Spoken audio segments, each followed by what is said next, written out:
Hey, so it's me back again. All right, so today we're going to talk about anxiety and depression. So I know quite a bit about anxiety, and mine started when I was 13, and I had absolutely no idea what was going on in my life. I'd flown all around the world with my dad.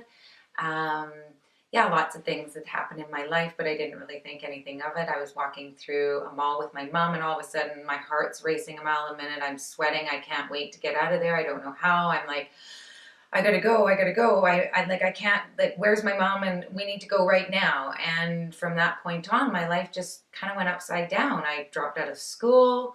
I didn't know how to communicate with anybody. I hid at home because I thought there was something mentally wrong with me. Nobody understood. I didn't even know what it was. I would get up in the middle of the night shaking and vibrating and not being able to sleep. And of course, my dad was like, it's all in your head. So I'd go to the doctor, and of course he prescribed Ativan, and I didn't want to take drugs because I thought, oh my God, like, what is this? So the years went on, and it was just so debilitating. All my friends were going out and socializing and going to concerts and going to Vancouver, and I couldn't do it. I couldn't do it, and nobody understood. It was like I was just this odd individual that couldn't even ask for a glass of water when I was at a restaurant, and all of a sudden I couldn't, I got to 16 and I couldn't drive anywhere, and I had to get to Vancouver because my mom was there, so I had to rely on friends. And it wasn't just about driving, it was just about everything that was going on in my life. I had no control anymore. It felt like I was completely out of control, and the more that I had no control, the more I tried to control. And so then come about 18, of course, I'm relying on everybody to get me somewhere. Just, you have to make up excuses why you need somebody to go to the mall or go feed the dogs or whatever the case may be. And then you feel like you're trapped, and you're constantly just analyzing and what's going on and why isn't this.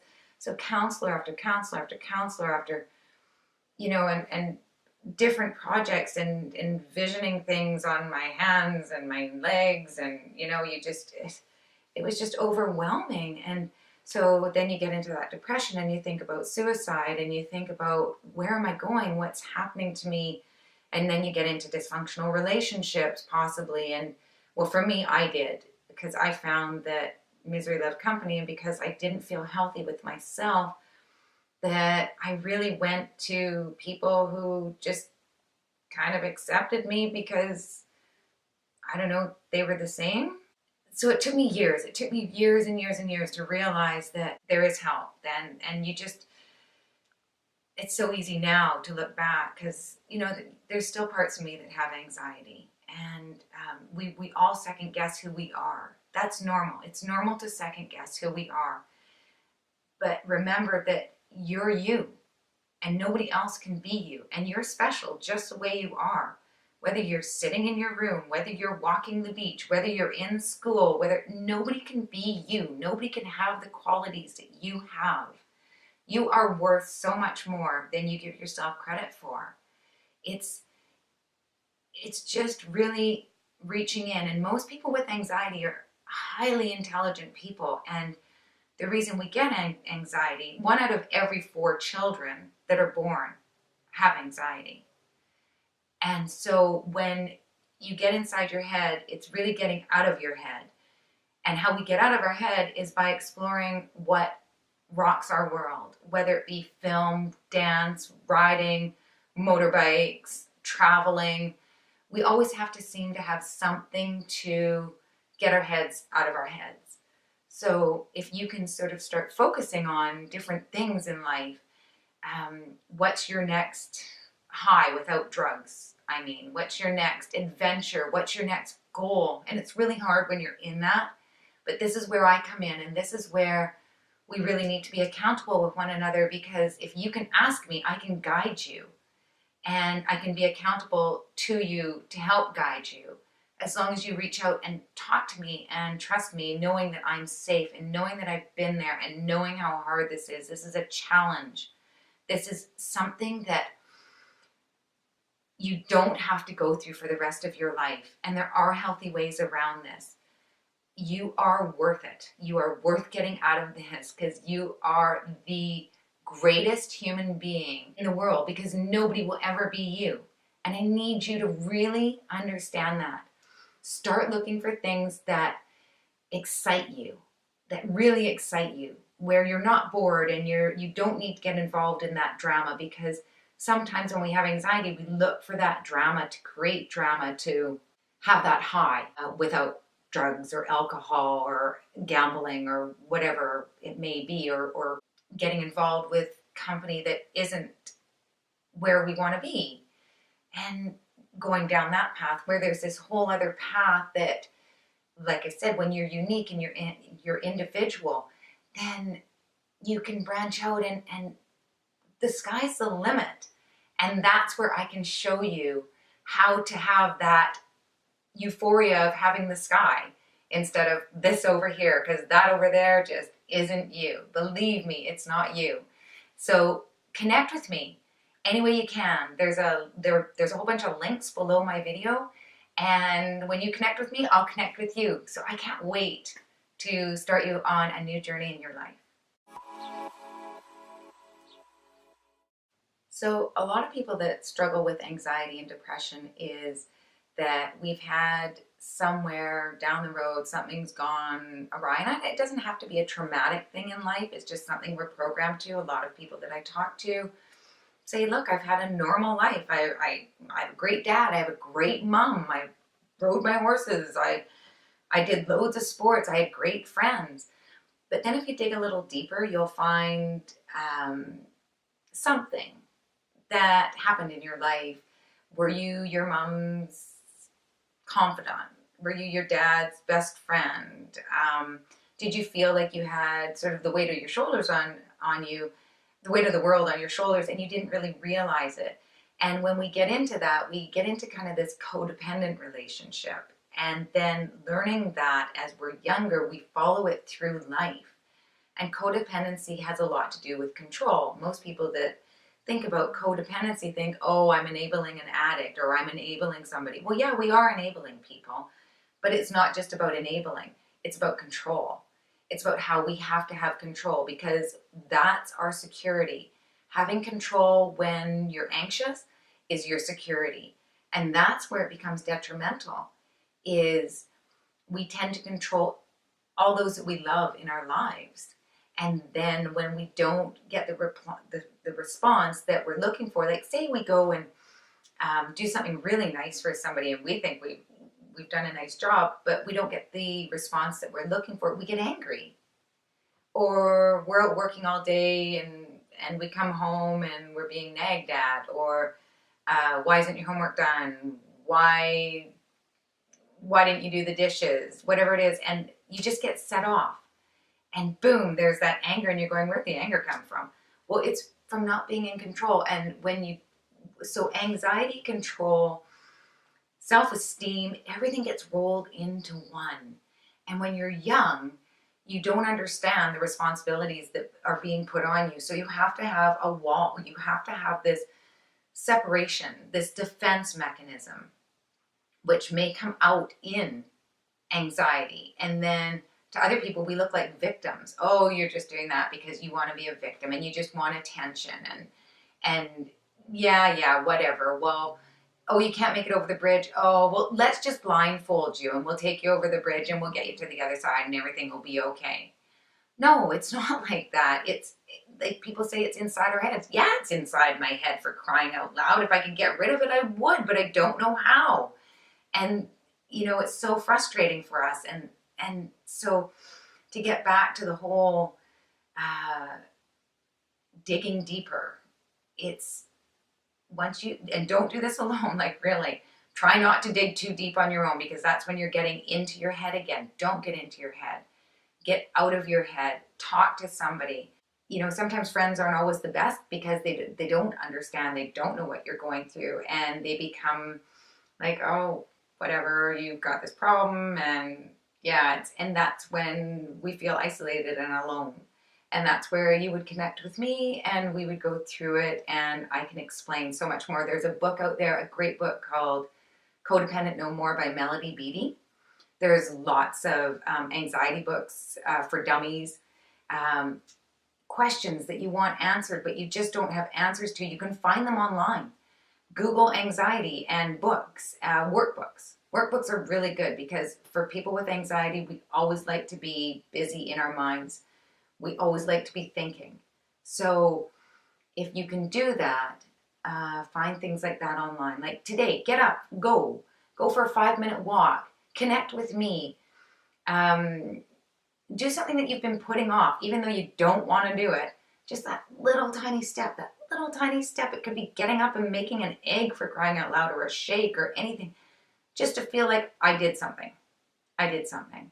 And just know that when you get angry or depressed, or it's just another part of this whole anxiety thing, that is something that's sort of either your defense or it's been programmed into us. So just breathe and know that you're going to be okay. Okay, so depression. When we started talking about this, we were talking about anxiety and depression. So depression doesn't always go with anxiety. What happens is we get frustrated. So there's school counselors. There's, when you're young adults or seniors, or because sometimes it may not even affect you until you're in your 50s, 60s, when retirement comes along and we don't know what to do with our lives. Reach out to somebody. Don't go to your friends. Misery loves company, and they don't understand. Friends are great to have. Don't get me wrong. Friends are phenomenal as long as they're going to bring you up and they're going to give you positive things to think about. Walking on the beach. If you don't have the beach, go to the lake. Do something like that. But make sure that you're not alone. Connect with me. Connect with somebody that you feel something with. Go to your doctor. Go to a pharmacist. Go to a health food store. YouTube videos. Anybody that you feel that you can connect with so that you can talk. This is not something that is abnormal. You are not abnormal by any means at all. This is part of life, and it gets better. So just reach out. Reach out to anybody, even if you have to call 911 to talk to somebody. Sometimes we just have to do that to know we're safe. I used to map out roads, like when I'd get in my head and the depression was in there and I felt like I just wanted to end it. I didn't want to live anymore. I just had to get out of my head. I had to reach out, and that was really, really hard, but I had to. And I knew in the bottom of my mind, somewhere, somehow, there had to be a better life. Just know that there is a better life. And you one day will be a walking testimony to somebody else. And it's called paying it forward. And that's what I'm hopefully doing for you today, is paying it forward. That's what I get out of this. And I would do my life all over again and go through all the crap that I've been through and all the hell that I've been through if I can just share that with you and that you can share it with somebody else. So know that you're important and know that your story means something. You are important. Remember that. Share it. Somebody else out there needs your help. So now that you know my story, there's things that I want you to know that you can do before we connect or while we're connecting. One of the things is deep breathing. Just breathing. Breathe from your stomach. All of us tend to breathe from our chests, and we just want to breathe.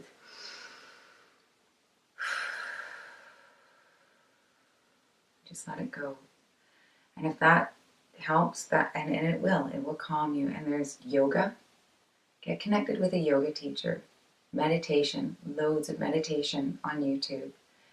Great meditation. There's plenty of things like Rescue Remedy. Rescue Remedy comes in a spray, comes in lozenges, comes in drops. There's essential oils where you can go and smell. This one happens to be lavender, but it may not be the one for you. When you smell an oil, you'll know. Citrus lifts you up. It takes you sort of out of a depression and brings you into a great mood. There's tapping. Just tapping. Just tap right here. Just, let it go. There's the emotional freedom technique, where you start with the karate chop.